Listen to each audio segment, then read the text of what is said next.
आज आपण जाणून घेऊया डायबेटिक रेटिनोपॅथीचे ट्रीटमेंट ऑप्शन्स काय काय आहेत। बेसिकली डायबेटिक रेटिनोपॅथीचे ट्रीटमेंट ही पेशंट टू पेशंट वेरी होते आणि ते पेशंटचे कुठल्या स्टेजवर आहे ते डायबेटिक रेटिनोपॅथी ह्याच्यावर डिपेंड करते।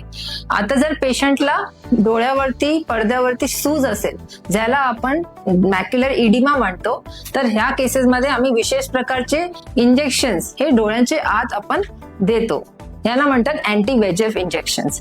याच्यामध्ये पण बरेचसे प्रकार आहेत। दुसरी गोष्ट, जर पेशंटचे पडद्यावर नवीन रक्तवाहिन्या बनले गेले आहेत आणि त्यांना आपण जर ट्रीटमेंट करायची असेल तर त्याला आम्ही लेझरद्वारे त्यांना बर्न करतो आणि जे चांगला पडदा आहे त्याला न टच करता किंवा केवळ जे पडदा खराब झालेला आहे त्याला आपण लेझर ट्रीटमेंट देतो, ज्याच्या की जे पडदा आहे चांगला त्यांनी टिकून राहावे आणि पेशंटची दृष्टी वाचून ठेवणे। तिसरा आहे, जेव्हा पेशंट उशिरा येतो आणि त्याच्यामध्ये त्यांचे विट्रेस हेमोरेज झाले असतो, ब्लिडिंग झालेली असते डोळ्यांमध्ये किंवा डोळ्याचा पडदा सरकलेला असतो आणि त्या कारणामुळे नजर कमी झालेली असते, तेव्हा आपल्याला ऑपरेशन करावं लागतं, ज्याला आम्ही म्हणतो पार्स प्लेना विट्रेक्टॉमी। तर हे 3 ऑप्शन्स आपल्याकडे अवेलेबल आहे।